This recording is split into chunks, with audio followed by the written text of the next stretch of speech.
आज जिलाधिकारी डॉक्टर राजेंद्र पेंशिया द्वारा सामुदायिक स्वास्थ्य केंद्र चंदोसी का निरीक्षण किया। जिलाधिकारी द्वारा निर्माणाधीन 50 बेड के क्रिटिकल केयर यूनिट का निरीक्षण किया तथा लगने वाले ईंटों के परीक्षण को लेकर संबंधित को निर्देशित किया तथा स्वास्थ्य केंद्र परिसर में स्थित आवासों का निरीक्षण किया एवं मरम्मत एवं साफ सफाई कराने को लेकर संबंधित को निर्देशित किया। परिसर में निष्प्रयोज्य पुरानी एम्बुलेंसों को परिसर में नियत स्थान पर रखने को लेकर के नगर पालिका से संबंधित अधिकारी को निर्देशित किया। जिलाधिकारी द्वारा परिसर में स्थित होम्योपैथी चिकित्सालय का भी निरीक्षण किया गया तथा संबंधित को कार्यस्थल के साफ सफाई के निर्देश दिए। परिसर में अस्पताल के सन 1916 ईस्वी के पत्थर की साफ सफाई तथा अन्य व्यवस्थाओं को लेकर के नगर पालिका के संबंधित अधिकारियों को निर्देशित किए। जिलाधिकारी द्वारा इमरजेंसी वार्ड, नेत्र परीक्षण कक्ष, ओपीडी, प्रेरणा कैंटीन तथा डायलिसिस यूनिट सेंटर का निरीक्षण किया। संबंधित को आवश्यक दिशा निर्देश दिए। हमारी और इसके साथ 30 शैय्या मैटरनिटी विंग है हमारी, उसका निरीक्षण किया है और 50 शैय्या हमारा क्रिटिकल केयर भी CNDS के माध्यम से बन रहा है, उसका भी निरीक्षण किया है। एक तो यहाँ साफ़ सफाई के निर्देश दिए गए, दूसरा कुछ मरम्मत के काम होने हैं तो वो भी हम कन्वर्जेंस के माध्यम से या शासन में कुछ एस्टीमेट भेज करके तैयार करवाएंगे। तीसरी बात, जो डॉक्टर हैं यहाँ के काफ़ी ठीक हैं और यहाँ के लिए एक तरह से हमेशा तत्पर रहते हैं 24/7 और जितनी भी चीज़ें हैं जो छोटी छोटी कमियाँ पाई गई उनको सही कराने के निर्देश दिए गए हैं और शेष यहाँ की स्थितियाँ काफ़ी अच्छी हैं। सर, यहाँ एक बहुत बड़ी प्रॉब्लम है, यहाँ पर कुत्ते काटने के पर डे 200 मरीज आते हैं, लंबी लाइन लगती है सर।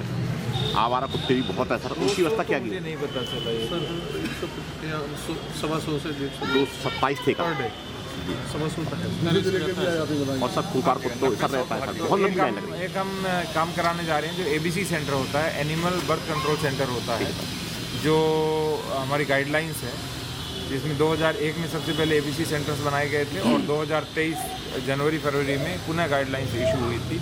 उसी के क्रम में जितने भी हमारे स्ट्रीट डॉग्स हैं उनका स्टरलाइजेशन, वैक्सीनेशन और इन सिटू रिहेबिलिटेशन करने के लिए इस तहसील में भी और भैजोई में और संभल में तीनों स्थानों के ऊपर हम ABC सेंटर बनवाएंगे ताकि इस तरह के जो कुत्ते हैं वो काटे तो भी किसी प्रकार की हानि नहीं। सर, क्योंकि यहाँ पर संभल जनपद में 3 बच्चियों की कुत्ते काटने से मौत भी हो चुकी है। छोटी छोटी बच्चियों को किस तरह से नोच लिया था इन लोगों ने, उन बच्चों की मौत हो चुकी है सर। कुत्ते की हम डेली मीडिया हमारा, इसीलिए ABC सेंटर हम यहाँ पे बनवा रहे हैं। ये निरीक्षण में सर सबसे खराब चीज़ आपको क्या लगी हॉस्पिटल परिसर? साफ़ सफाई की व्यवस्था सही नहीं है। मैंने डॉक्टर साहब को निर्देशित किया है कि आप सुबह शाम 5-10 मिनट यदि पूरे में भ्रमण कर लेंगे और इनके जो 3 सफाई कर्मी साथ में हैं वो यदि साथ में भ्रमण करके और सफाई कर देंगे तो व्यवस्थाएं दुरुस्त रहेंगी। सबसे बड़ी बात, डिपार्टमेंट्स का कोऑर्डिनेशन कम मिला यहाँ पे, तो जो नगर पालिका को मैंने कहा है कि नियमित रूप से कम एक बार महीने में आएँ और एक ओवरऑल सफाई हो जाए पूरे कैंपस की, क्योंकि ये पूरा पब्लिक प्लेस है, दिन रात लोग आते हैं। 3 लोग रेगुलर सफाई कर सकते हैं लेकिन इंटेंसिव क्लीनिंग नहीं कर सकते, तो यदि वो नगर पालिका के लोग रेगुलर आएँ।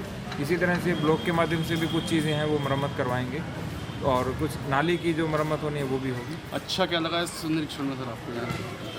सबसे अच्छा हमें डायलिसिस सेंटर लगा और हॉस्पिटल में सब लोग उपस्थित रहते हैं और जो यहाँ का NRC है वो अद्भुत है।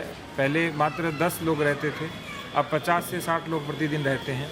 वो लोग जो मुरादाबाद, दिल्ली, बरेली, मेरठ जो 1-1.5 लाख से 5 लाख रुपए तक व्यय करके आए और उनके बच्चे ठीक नहीं हुए, क्योंकि वहाँ पे उनको केवल रोग की दवा दी जाती है। हमारे यहाँ उनको न्यूट्रिशन के साथ साथ में औषधि दी जाती है, तो दोनों का कॉम्बिनेशन के माध्यम से जो NRC है उसका बहुत अच्छा वर्क है।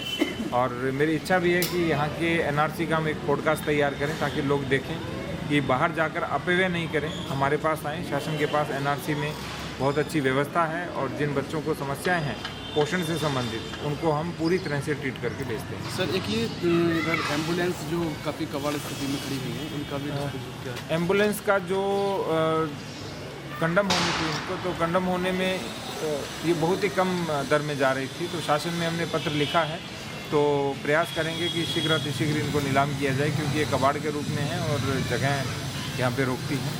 तो एक बार पुनः हम वहाँ भेज करके और इसको कंडम करवाएंगे। Thank you.